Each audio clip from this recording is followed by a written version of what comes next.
तो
दोस्तों, आज हम लोग पढ़ने वाले हैं पूरा प्लांट फिजियोलॉजी। प्लांट फिजियोलॉजी में 3 चैप्टर हैं: photosynthesis in higher plant, respiration in plant and plant growth and development in higher plant. तो ये तीनों चैप्टर को एक साथ एनसीईआरटी के साथ, एनसीईआरटी के बाद नोट्स, उसके बाद जितना भी क्वेश्चन होगा आज खत्म करेंगे।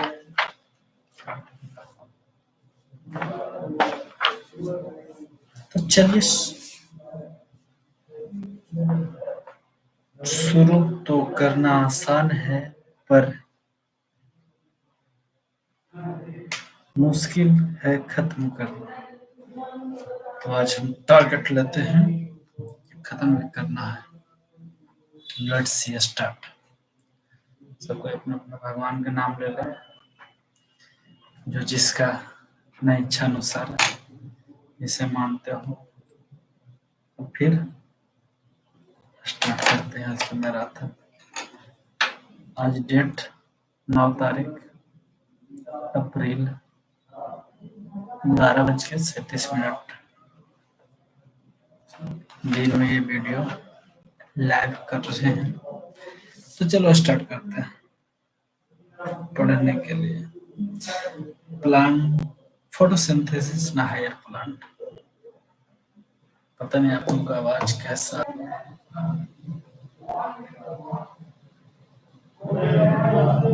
पंछी बोले है क्या, पिया सुन लो जरा। कोई मेरा सेशन को लाइक नहीं किया।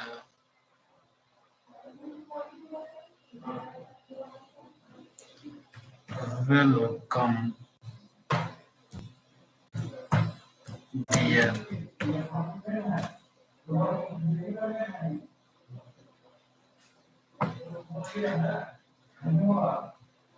Welcome dear and dearest, also nearest. Welcome dear and dearest, also called the nearest.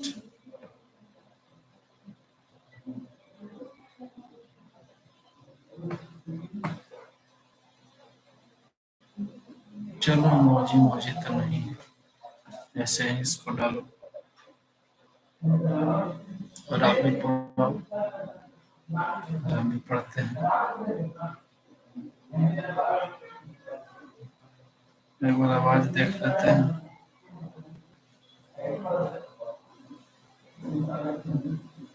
कैसी है ये अनहोनी, हरी आंखें हो गई ना, तेरी जरूरत सर पे सिवा गई। चलिए फिर शुरू करते हैं। Photosynthesis in higher plant. इससे लगभग इस पूरा प्लांट फिजियोलॉजी से कम से कम अगर मिनिमम भी माना जाए तो 8 क्वेश्चन और मैक्सिमम से मैक्सिमम 10 से 12 क्वेश्चन का वेटेज है। तो इससे हल्के में ना लें।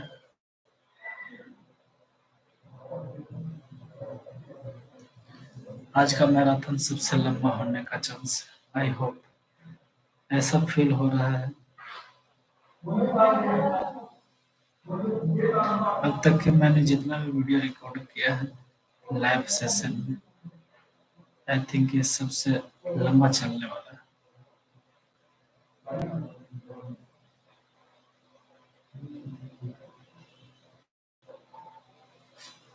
देखते हैं, बस कोई लैग ना आए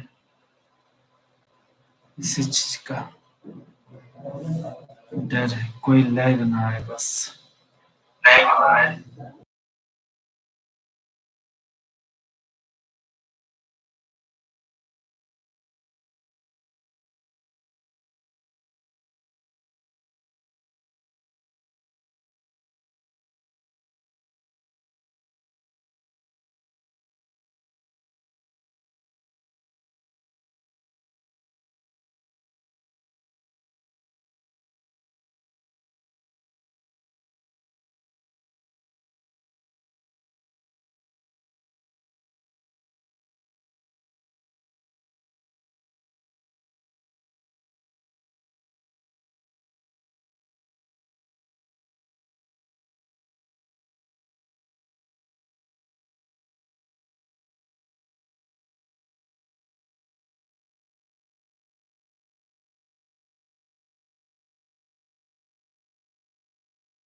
चले तो फिर शुरू करते हैं। चले तो फिर शुरू करते हैं। चले तो फिर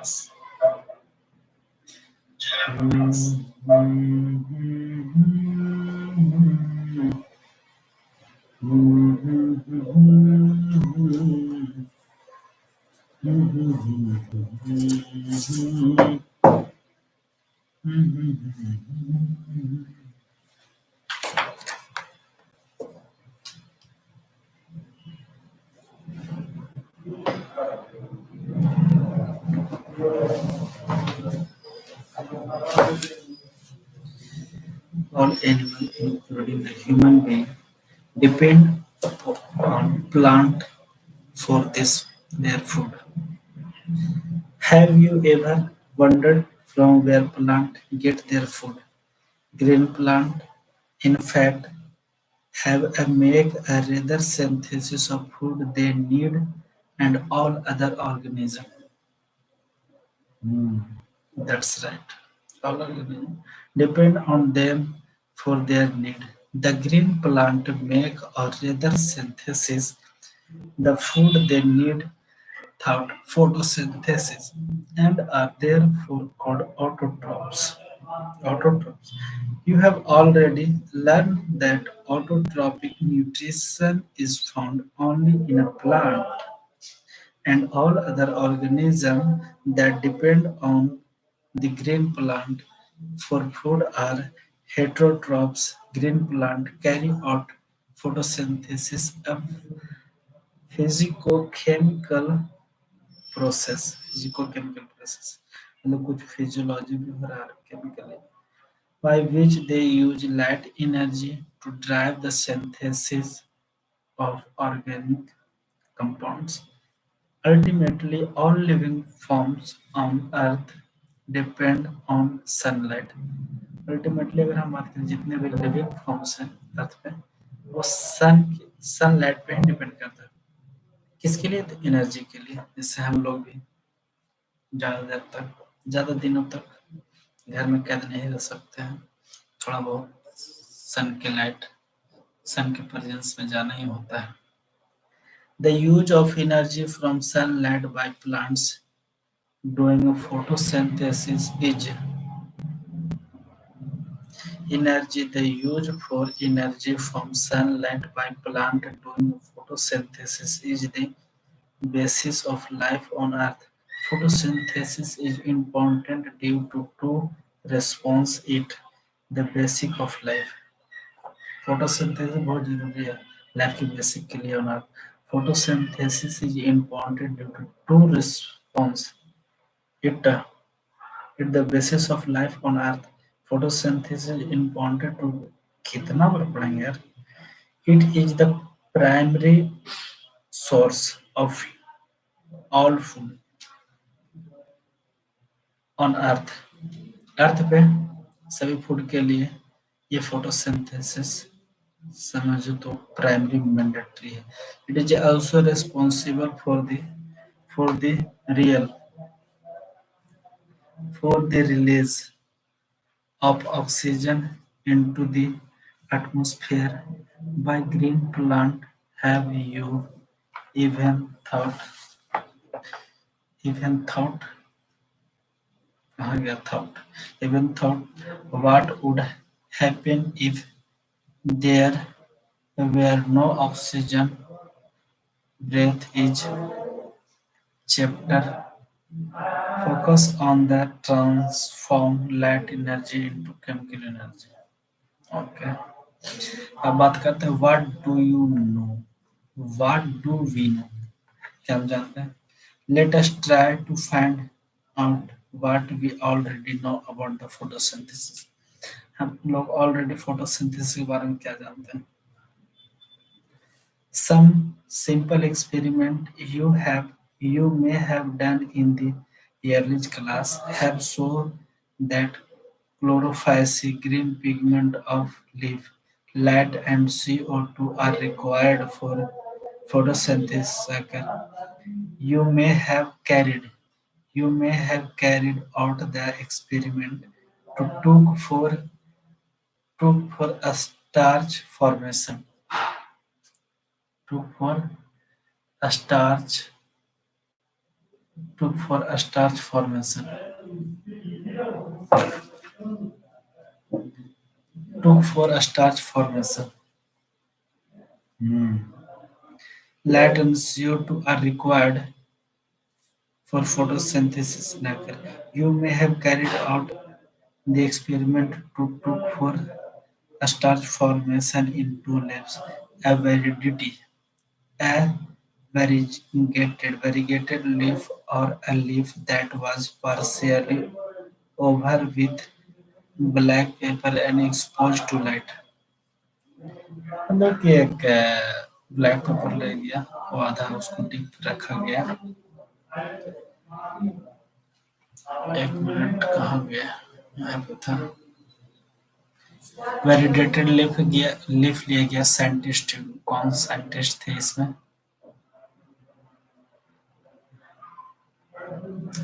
scientist involve partially covered with black pepper को पार्शियली कवर किया गया और बाकी को बाहर रखा गया एक्सपोज्ड एरिया शो स्टार्च तो उसमें स्टार्च देखा गया expose part show starch appear उसमें अपेयर स्टार्च अपेयर था अब वो जो बर्तन लिया गया था उसके नीचे कॉटन लगाया गया कॉटन कॉटन में के ओ एच वो डाला गया के ओ एच क्या अब्जॉर्ब कर रहा था तो के ओ एच जो था CO2 को अब्जॉर्ब कर रहा था कार्बन डाइऑक्साइड को। तो यहाँ से क्वेश्चन आएगा कि केओएच ऑब्जर्व किसको करता है, तो कार्बन डाइऑक्साइड को ऑब्जर्व करता है।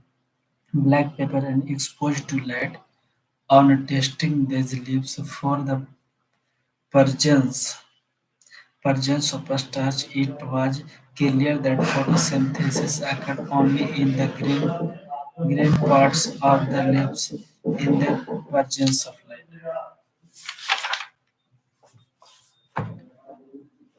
Now आगे क्या करें?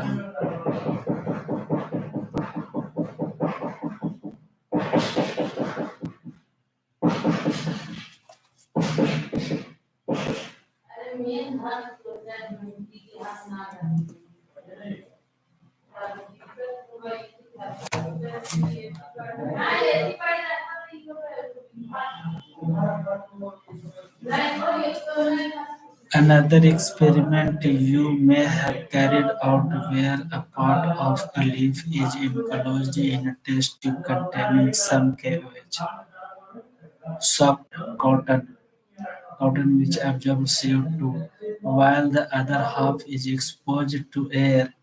The setup of is then placed in a light for some time on testing for the presence of starch. Later in the top part of the leaf, you must have found that the exposed part of the leaf tested positive for starch, while the portion that was in the tube tested negative. This showed that CO2 was required for photosynthesis. CO2 क्या require करता है? Required photosynthesis. Photosynthesis के लिए for CO2 बहुत जरूरी है भाई. Can you explain how this conclusion could be drawn? हम एक्सप्लेन करते हैं. जैसे पहले वैज्ञानिक आए जिसमें क्या एक्सपेरिमेंट किया गया था, वेरिजेटेड लीफ को लिया गया, हाफ लीफ को कवर्ड किया गया, हाफ लीफ को बाहर रखा गया। जब उसे उसे अंदर रखा गया और उस उसे अंदर रखा गया और उसके अंदर के ओ एच को डाला गया कॉटन के साथ। जब डाला गया तो जो बाहर का पार्ट था, जो एक्सपोज्ड एरिया था, वहां पे क्या दिख रहा था? स्टार्च शो हो रहा था, स्टार्च अपेयर हो रहा था। और केओएच क्या कर रहा था? केओएच जो था कार्बन डाइऑक्साइड को अब्जॉर्ब कर रहा था। इसी प्रकार से थोड़ा सा अगर हम बात करें,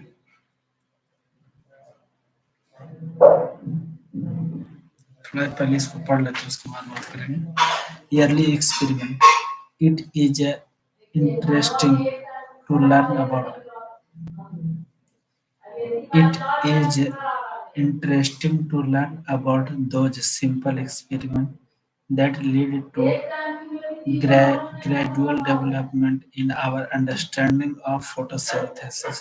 Joseph Priestley, 1733 to 1804. Joseph priestly साहब आए। इन 1770 ईस्वी में क्या परफॉर्म किया? Performed a series of experiments that revealed a essential role of air in the growth of green plant. Priestley, you may recall, discovered oxygen in 1774. 1774. Priestley observed, क्या observe किया? That a candle burning in a closed space, a bell jar, soon get extinguished. Similarly, फिर में दिखाया गया, similarly a mouse would soon suffocated in a closed space. Mouse भी मर गया.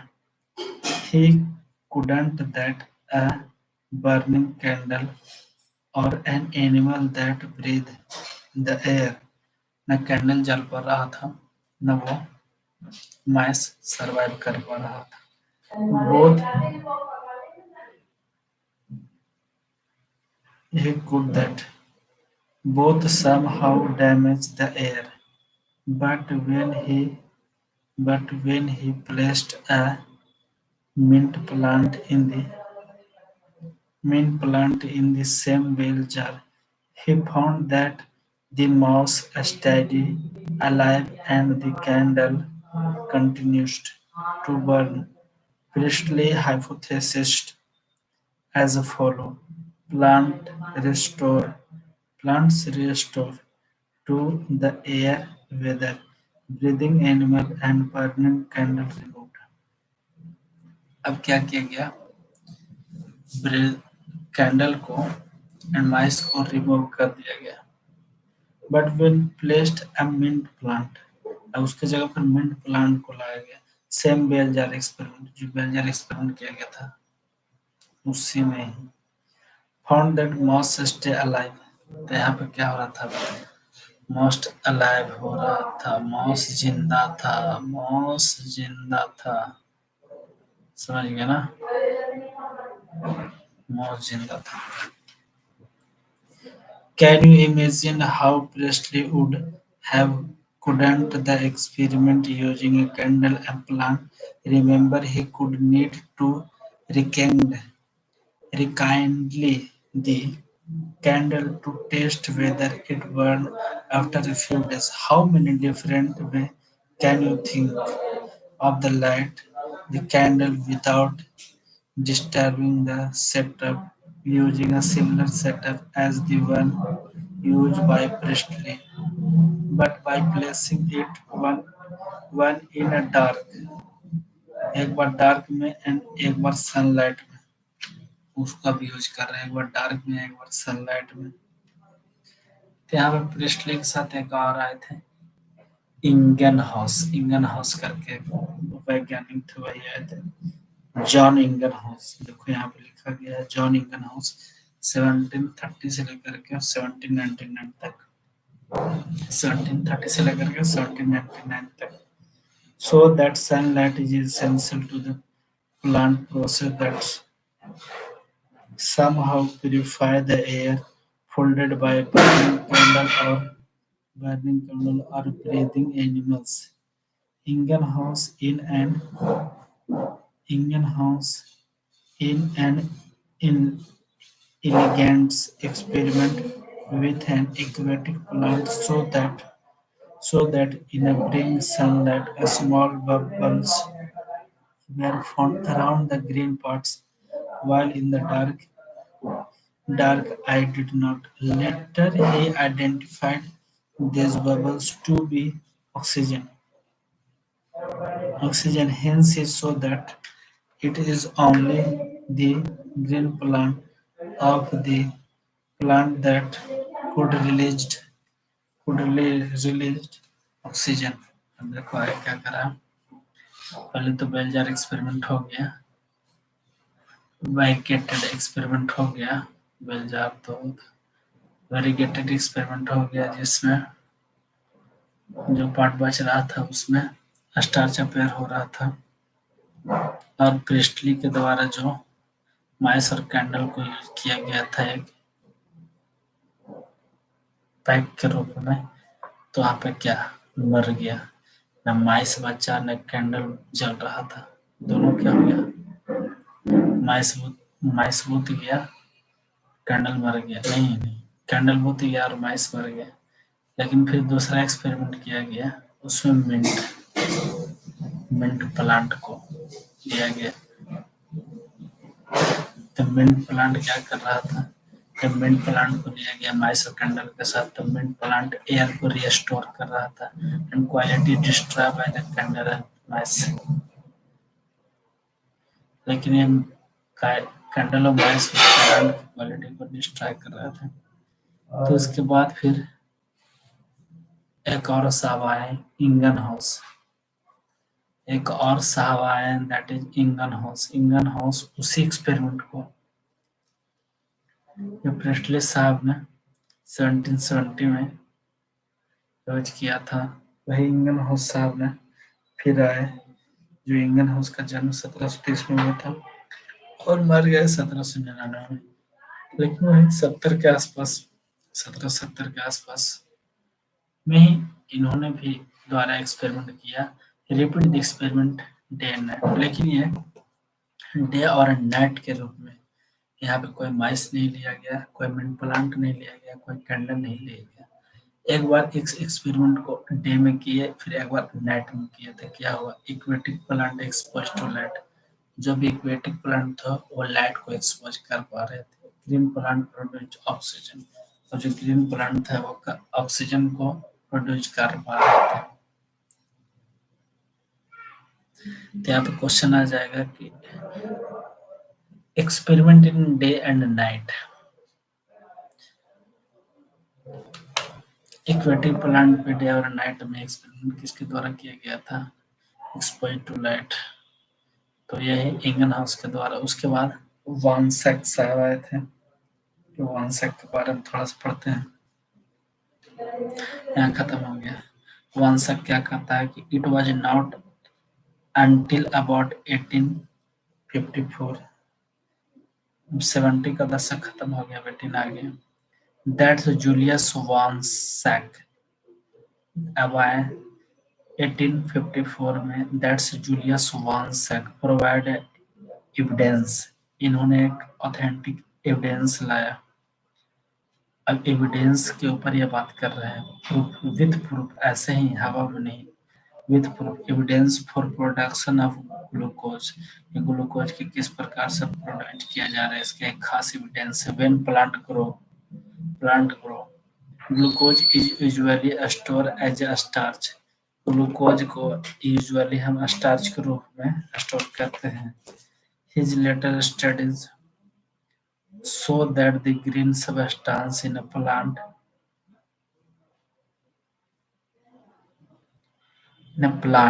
plant chlorophyll, as well as we know it now. It is located in a special bodies, later called chloroplast. Within a plant cell, he found that the green plant in a plant is where glucose is made, and that the glucose is usually stored as a starch. Now consider the interesting experiment done by T.W. Engelmann. Engelmann चला है जी। अच्छा, वांसक के बारे में थोड़ा बोलते हैं। वांसक आए थे 1854 में। तो इन्होंने क्या एविडेंस लाया कि मैं भी जो भी एक्सपेरिमेंट कर रहा हूँ इसका खास एक एविडेंस है, और जो भी क्या, तो जो भी ग्लूकोज बनता है, तो ग्लूकोज तो सभी को एक साथ यूज नहीं कर सकते, तो उसको स्टोर करते हैं हम स्टार्च के रूप में। और सभी जो ग्रीन सबस्टेंस प्लांटेड है उसमें क्लोरोफिल तो होता ही है, as well as specially body के लिए क्लोरोप्लास्ट। तो इन्होंने क्या किया, वांसक ने ग्रीन प्लांट, ग्रीन स्ट्रक्चर और green chemical produce sugar when grow starch. जो ग्रीन प्लांट होता है, ग्रीन स्ट्रक्चर, वो क्या है, केमिकल प्रोड्यूस करते हैं फोटोसिंथेसिस की मदद से, जो स्टार्च बनाता है। फोटोसिंथेसिस करने में जो स्टार्च बनता है ग्लूकोज के रूप में स्टार्च को जमा किया जाता है। उसके बाद आए टी.डब्ल्यू. एंगलमैन। टी.डब्ल्यू. एंगलमैन कब आया, 1843 से लेकर 1909 ईस्वी। 1843 से 1909 ईस्वी। 1700 दशक में हमारे दो वैज्ञानिक रहे, प्रेस्टली साहब रहे एंड जॉन इंगन हाउस रहे। 1800 के दशक में भी दो रहे, एक रहे जूलियस वॉन सैक और दूसरा रहे टी.डब्ल्यू. एंगलमैन। टी.डब्ल्यू. एंगलमैन रहे यूजिंग अ प्रिज्म। इन्होंने क्या प्रिज्म को यूज किया। ही स्प्लिट लाइट को बांट दिया into the spectral component, spectral के आधार पर। मतलब कि जब भी लाइट को हम प्रिज्म से गुजारते हैं तो 7 कलर में डिवाइड हो जाता है, and then ultimately a green algae cladophora placed in a suspension of aerobic bacteria. The bacteria were used to detect the site of O2. और ये जो बैक्टीरिया था, जहाँ पे भी ऑक्सीजन था, ये बैक्टीरिया वहाँ पे जा रहे होते हैं। The bacteria were used to detect the site of O2. Evolution. He observed that the bacteria accumulated mainly in the region of blue and red light of the split spectrum. और ये ज्यादातर जो बैक्टीरिया थे, वो जो blue light था और red light, यहीं पे इसका संख्या ज्यादा देखने को मिल रहा था। Split spectrum, a first action spectrum of a photosynthesis was thus described. It resembles roughly the absorption, the absorption, the absorption spectrum of chlorophyll A and B. अरे यार, आज कुछ घर में काम हो रहा है, कुछ मैकेनिकल केमिकल, बोले तो कोई मिस्त्री आया हुआ है, तो वही ठकन ठुकन कर रहा है। चलो छोड़ो, यहाँ पे फोकस करते हैं। Spectral of chlorophyll A and B by the middle of the 19th century. Middle of 19th century. The key feature of plant का जो key feature था, key feature of the plant photosynthesis were known, namely that plant could use light energy. यहाँ पे light energy use कर पा रहे थे plant to make a carbohydrate, to make a carbohydrates बना रहे थे form CO2 and water. The empirical the empirical equation representing the total process of photosynthesis for oxygen evening organism widely understood है। जब T W angle माना है तो क्या लिए? प्रिज्म लिए। एक प्रिज्म को लेकर के एक फिलामेंटस सेल लिए, जो होता है एक जार लिए, उस एक जार लिया और उस लाइट को, सनलाइट को प्रिज्म से गुजारते हुए उस जार से कनेक्ट किया। तो उस जार में जहाँ पर रेड कलर, जहाँ पर रेड लाइट था, जहाँ पे ब्लू लाइट था, यहाँ पे बैक्टीरिया ज्यादा देखने को मिला, क्योंकि ऑक्सीजन वहाँ पे उनको मिल पा रहा था। बिकॉज इस जगह पे उनको ऐसा लग रहा था कि यहाँ पे ऑक्सीजन ज्यादा मिलेगा, तो इसी की वजह से ब्लू एंड रेड में बहुत ही ज्यादा एरोबिक बैक्टीरिया वहाँ पे देखने को मिल रहे थे। तो इससे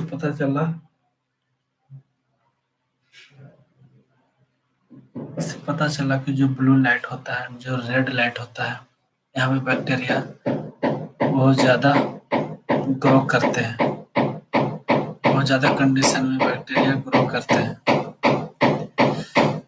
क्योंकि ब्लू और लाइट उन्हें इंटरमिट कर रहा था।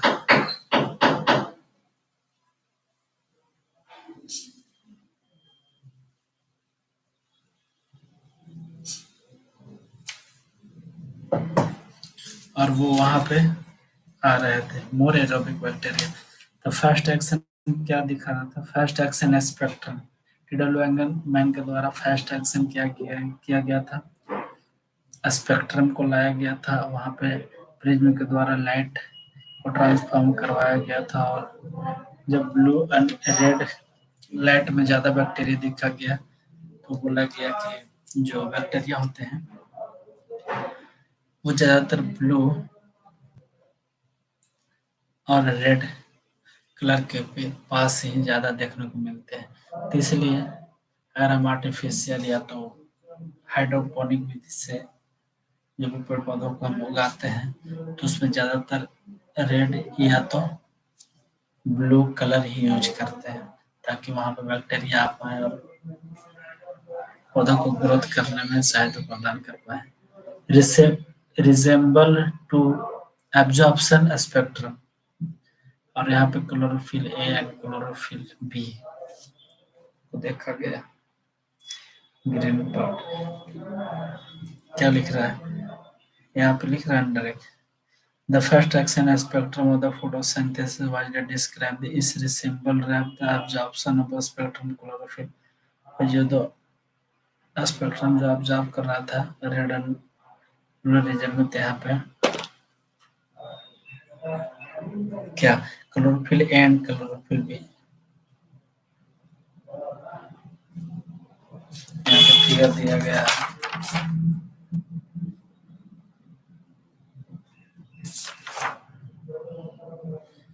देखो यहाँ पे दिया गया है फिगर। अच्छा फिगर सब समझते हैं। इससे पहले फिगर समझेंगे, इससे पहले एक वैज्ञानिक और आए थे, इसके बारे में थोड़ा सा पढ़ लेते हैं कि by the middle of the 19th century the key feature of plant photosynthesis were known, namely the plant could use light energy to make a carbohydrate from CO2 and water. The empirical equation they representing the total process of photosynthesis of oxygen evolving the organism was the understood as।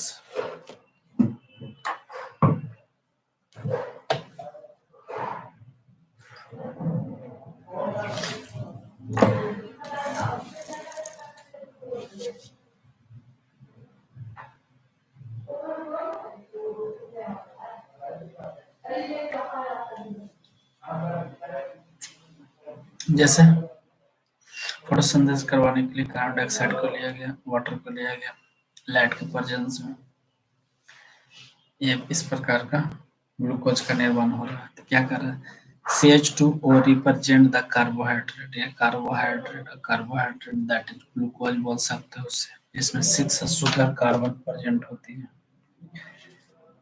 A milestone contribution to the A milestone contribution to the understanding of photosynthesis was that made by a microbiologist Carn- Corn- Cornelius Van Nil। जैसे वान नील के बारे में हम लोग पढ़ने वाले थे, तो वही उसका पूरा नाम है, कॉर्नेलियस वान नील। कब आए थे ये? 1897 से 1885 तक, नहीं 1897 से 1985 तक। 1897 में जन्म हुआ, 85 में जाए, कैसे पूछ होगा?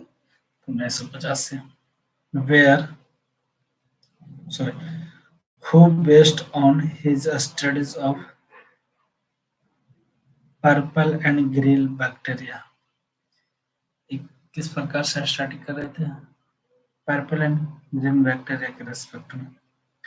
Purple and green bacteria demonstrated that photosynthesis is essentially a light-dependent region in which hydrogen forms suitable oxidizable compounds, reduced carbon dioxide to carbohydrates। This can be expressed by क्या किया था वन वन ने क्या किया था 1897 से लेकर के 1985 तक। माइक्रोबायोलॉजिस्ट थे, माइक्रोबायोलॉजी के बारे में बहुत ही ज्यादा गहन अध्ययन किया। तो सबसे पहले लाइट रिएक्शन करवाया।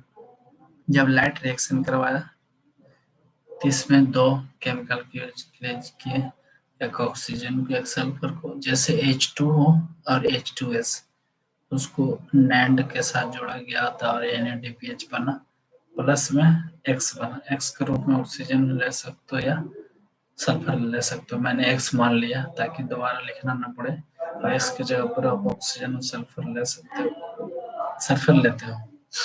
इसी प्रकार से कार्बन डाइऑक्साइड के साथ NADPH को फिर दोबारा लिया गया। जब पहले H2O या तो H2S को NADP के साथ रिएक्शन करवाया गया, तो क्या बन गया, NADPH बन गया प्लस ऑक्सीजन और सल्फर बन गया। उसके बाद फिर से जो प्रोडक्ट बना उसके साथ कार्बन डाइऑक्साइड, जो प्रोडक्ट बने NADPH, उसके साथ रिएक्शन करवाया गया, तो क्या बना, ग्लूकोज बना और NADP बना। अब ग्लूकोज कैसे बन रहा है? तो ग्लूकोज बन रहा है सी 6CO2 प्लस 6H2O मिल करके C6H12O6 बना रहा है और प्लस 6O2 बना रहा है।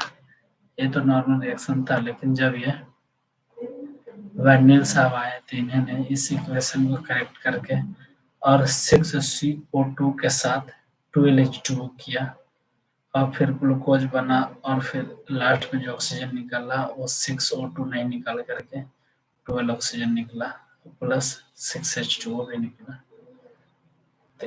रोल ऑफ वाटर, वाटर का रोल क्या था? प्रोवाइड हाइड्रोजन, हाइड्रोजन को प्रोवाइड करना। क्योंकि फर्स्ट केस में कार्बन डाइऑक्साइड और H2O मिल करके ग्लूकोज और ग्लूकोज बना रहे थे और O2 ही बना पा रहा था। लेकिन जब वैनिल साहब ने इस रिएक्शन को करेक्ट किया और 6 कार्बन डाइऑक्साइड के साथ 6H2O की जगह पे 12H2O लाया तो ग्लूकोज तो बना ही, उसके साथ ऑक्सीजन बन ही रहा था, उसके साथ 6H2O भी बना। तो फोकस यहाँ पे क्या था? वाटर को ज्यादा लाने का मतलब था कि प्रोवाइड हाइड्रोजन, हाइड्रोजन को प्रोवाइड करवाना था। स्ट्रक्चर ऑफ क्लोरोप्लास्ट एंड, अब हम पढ़ेंगे structure of chloroplast and deviation of labours. अब यहाँ पे क्या करा है? अब यहाँ पे the green plant H2O is a hydrogen donor. Hydrogen donor. Oxidized to O2, some organisms do not release O2 during the photosynthesis. कुछ ऑर्गेनिज्म ग्लूकोज बनाने के बाद O2 रिलीज नहीं कर पा रहे थे। When H2S instead the hydrogen donor for purple and green sulfur bacteria. The oxidation product is sulfur or sulfate depending on the organism.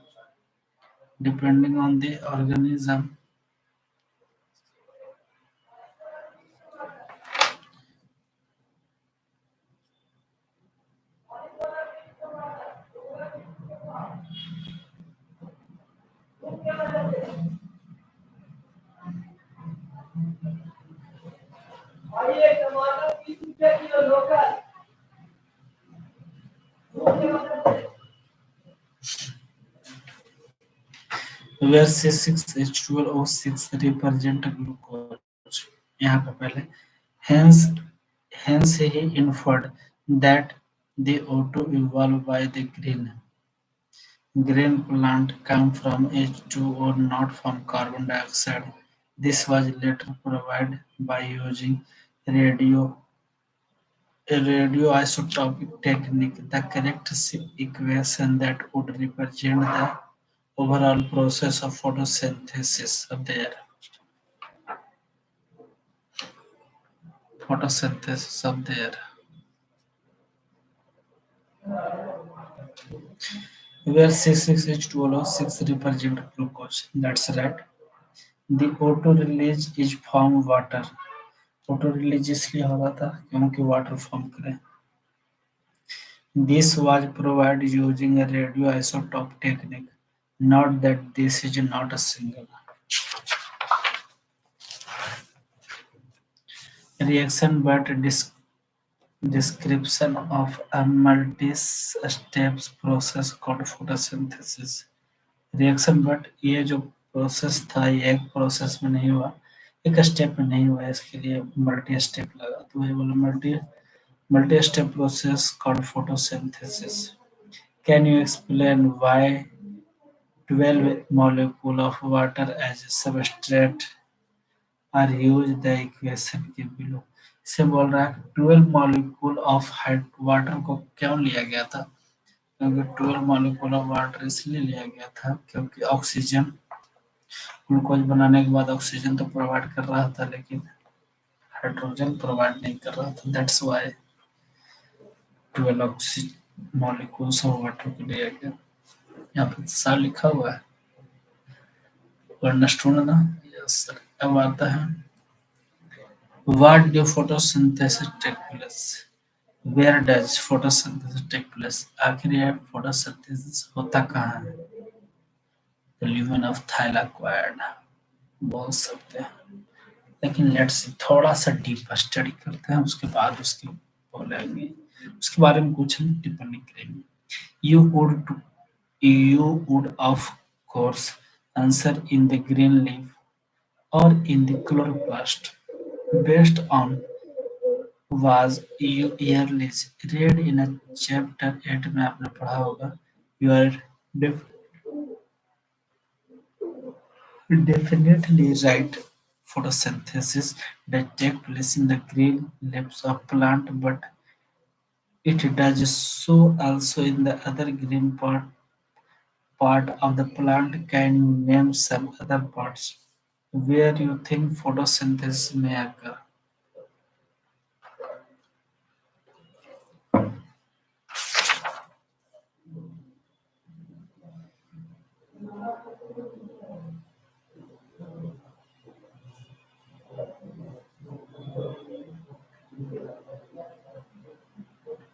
You would recall from previous mesophile cells in the leaves have a large number of chloroplasts, usually the chloroplast alien, elegans, elegans, elegans themselves along the walls of the mesophile cell, such that they get the optimum quantities of the incident light. When do you think when do you think the when do you think the chloroplast will be elegant with their flat surface parallel to the walls? When would they be perpendicular to the incident light? When do you think the chloroplast will be elegant with their flat surface parallel to the walls? When would they be perpendicular to the incident light? You have studied the structure of chloroplast in chapter 8, okay? With the chloroplast, the membrane system is responsible for trapping the light. अब light को क्या कर रहा है? Trap कर रहा है. Trapping the light.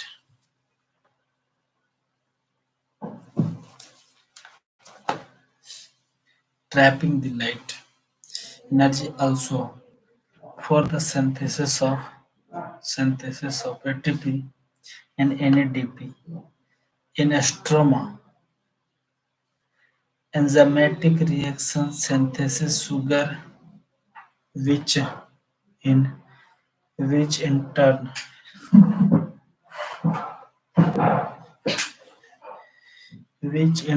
form a starch. The formation set of reactions, since they are directly light drive, are called light reaction.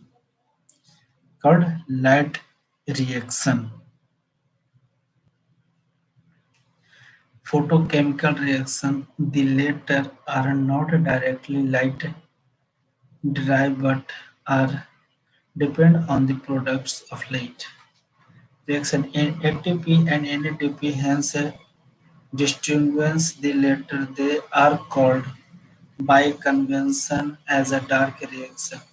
Carbon reaction, however, this should not be concluded to mean that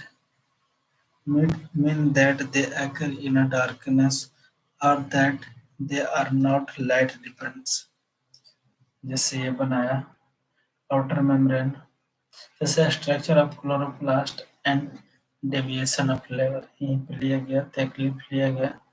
mesophyll cell था evening के रूप में. इसे experiment किया गया था. 20 से photo chloroplast था. अब हम बात करते हैं फिगर के बारे में, जिसमें क्या है, आउटर मेम्ब्रेन है, इनर मेम्ब्रेन है, उसके अंदर कुछ स्टोमाटा है, स्टोमाटा के साथ साथ दो ग्रेनल थाइलाकॉइड है, दोनों ग्रेनल थाइलाकॉइड से स्ट्रोमा लैमेली जुड़ा हुआ है, और इसी दोनों ग्रेनल थाइलाकॉइड और लैमेली के साइड में स्टार्च ग्रेन्यूल्स है। अब इसका क्या यूजेज है, क्या इसका महत्व है,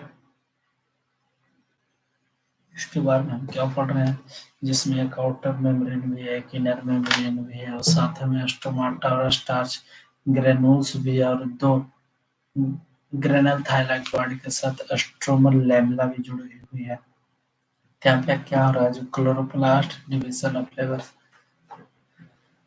उसके लेवल उसके कार्य के आधार पर क्लोरोप्लास्ट के डिवाइड किया गया, जैसे मेम्ब्रेन सिंथेसिस, कुछ है जो मेम्ब्रेन को सिंथेसाइज कर रहा है।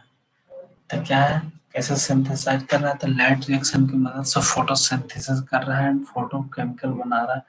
दूसरा स्ट्रोमा, दूसरा स्ट्रोमा जो डार्क रिएक्शन की मदद से डीएनए एंड राइबोसोम बना रहा था। क्लोरोप्लास्ट के उसके लेवल उसके कार्य के आधार पर बांटा गया। पहले मेम्ब्रेन सिस्टम में लाइट रिएक्शन में फोटोसिंथेसिस कर रहा है, फोटोकेमिकल बना रहा है। दूसरा स्ट्रोमा जो डार्क रिएक्शन में डीएनए राइबोसोम बना रहा है।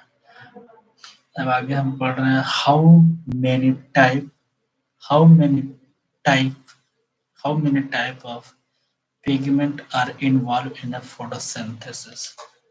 फोटोसिंथेसिस में कितने प्रकार के पिगमेंट इन्वॉल्व होते हैं, तो पढ़े है ना, chlorophyll A, chlorophyll B, xanthophyll and carotenoids. Chlorophyll A, chlorophyll B, xanthophylls and carotenoids, ये चार प्रकार के क्लोरोफ पिगमेंट है जो फोटोसिंथेसिस में इन्वॉल्व होते हैं।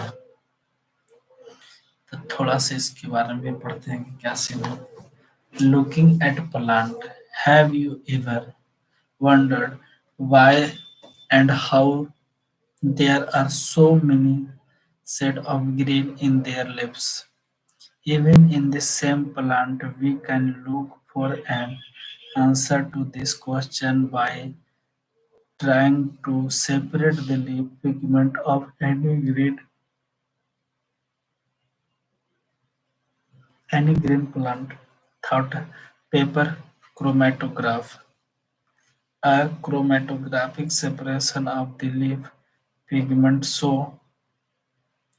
that the color that we see in leaves is not due to a single pigment but due to four force due to four pigment. Chlorophyll A bring or blue green the in the chromatogram chromatogram. Chromatophylls B yellow green xanthophyls yellow and carotenoids yellow to yellow organ। चार को बता ना, chlorophyll A, chlorophyll B, xanthophyll and carotenoids. So let us now see the what role various pigment play in photosynthesis. तो ये जो चारों pigment है इसका एक्चुअल महत्व क्या है इस photosynthesis. Pigment substance have the ability to observe, ये सारे पिगमेंट के पास क्या एबिलिटी है, लाइट को ऑब्जर्व करने की, एट अ स्पेसिफिक वेवलेंथ, इसके पास एक स्पेसिफिक निश्चित वेवलेंथ है। Can you can you guess which is the most, आप बता सकते हो कि which is the most abundance plant pigment in the world, world में जिसमें सबसे ज्यादा हाई पिगमेंट होता है, उसका नाम बता सकते हो।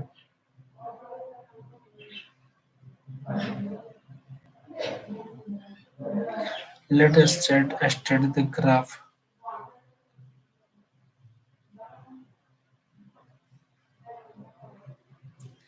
Let us study the graph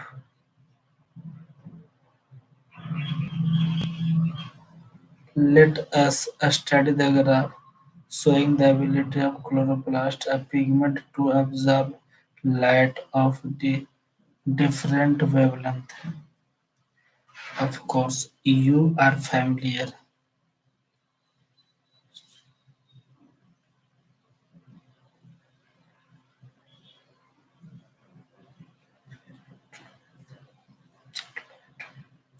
A different wavelength. Of course, you are familiar with the wavelength of the visible spectrum of light as well as vigor, vigor,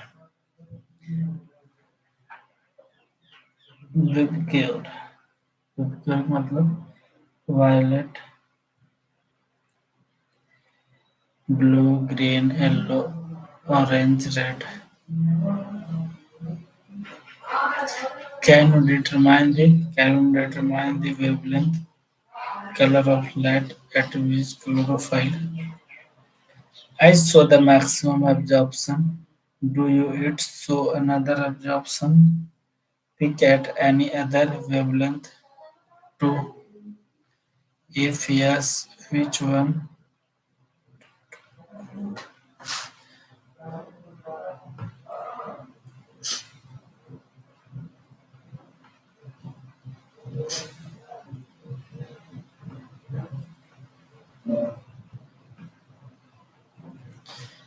कुछ error आ गया यार, something else problem.